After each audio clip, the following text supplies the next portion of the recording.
back to another video, and this one is called "What Do Trains and Planes Have to Do with Electric?" Well, let's start off with knowing what a train is. A train is a series of connected vehicles that travel on a railway. And this what made me thought of this, went down this rabbit hole, this whole process. I was today on my route, and I'm looking at a railroad track, and I went to thinking. So, these vehicles, also known as cars or carriages, are typically used for transporting passengers or freight. A train is propelled by a locomotive, which is the engine that provides the power. Okay, remember that, locomotive. That's the train there. Look at all that stuff the train be putting. All that cargo. At the Amtrak. So, train use rails primarily to reduce friction and allow for long, stable trains. Steel wheels on steel rails offer significantly less rolling resistance than rubber tires on pavement, making trains more energy efficient. The rails also provide a defined path, enabling the use of long coupled trains that would be impossible to steer on a road. And say reduce friction lower than that of rubber tires on asphalt. This means trains require less energy to move, making them more fuel efficient. Okay. I know y'all have seen tires like this. Your tire been like that. Right? Tire been like that. And you be like, just bought these tires. Well, guess what? That's the whole scheme. We could be riding the train every day. You know what I'm saying? They can have train track everywhere. These folk can do this. You feel me? But they decide to make a car and put some rubber tires on there when they know the asphalt gonna eat the rubber. Right? They're gonna chip it out. Let's read about it. Asphalt doesn't literally eat rubber tires, but rather tires wear down due to friction and abrasion against the asphalt surface, especially during braking, when you turn it, and when you're hitting the gas. This friction causes microscopic pieces of rubber to be shaved off and dispersed into the environment. These rubber particles contribute to airborne dust and can also be washed into storm water systems. That's the time. So, okay. What kind of fuel do train uses then? That's the next question. To make them go on that train track, what type of fuel they put in the tank?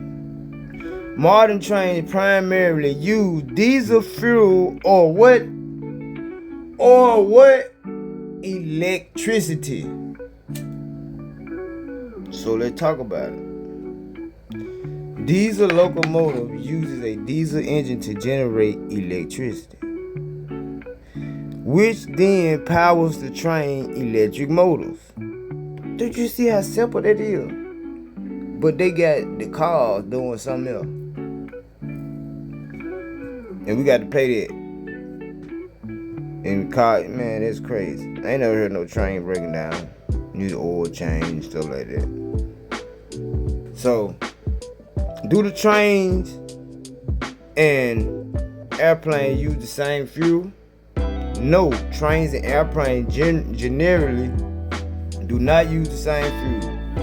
Airplanes primarily use aviation fuel, which is refined kerosene-based fuel like Jet A1, with specific additives to ensure performance at high altitudes and cold temperatures.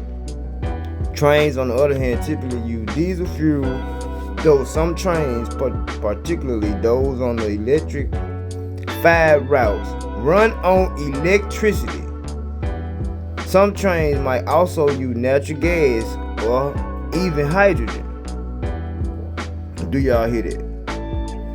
And them your airplanes, your different types of airplane fuel.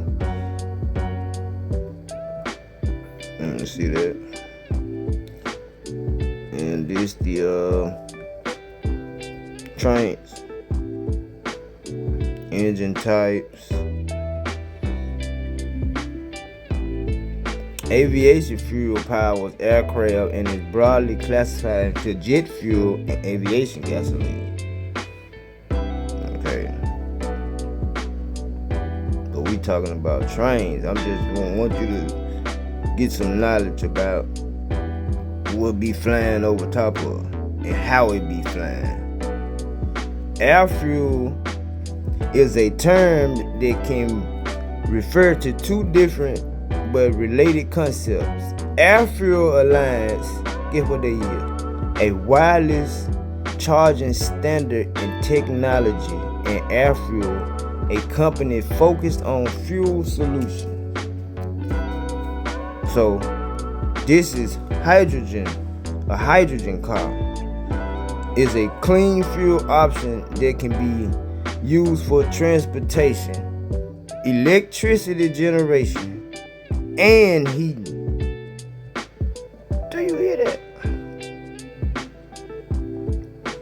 And these steam trains produce smoke from their smokestacks as a result of burning fuel to heat water into steam, which then powers the engine. Do you hear that?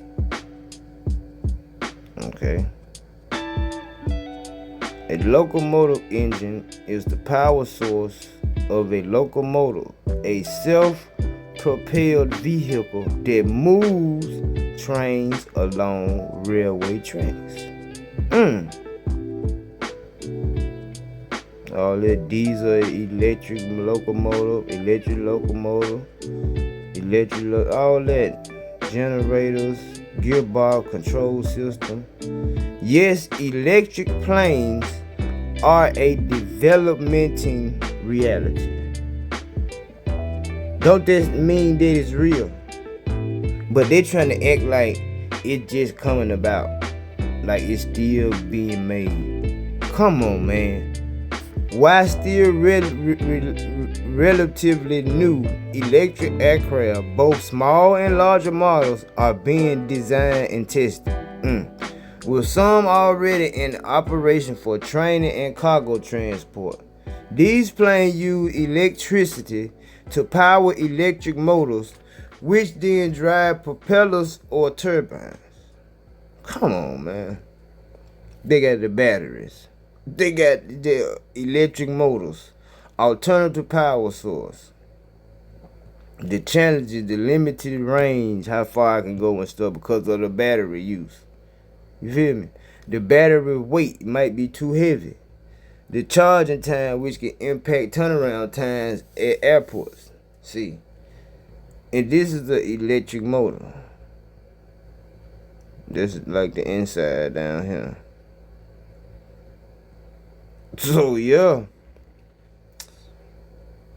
That's it for tonight. I'm out.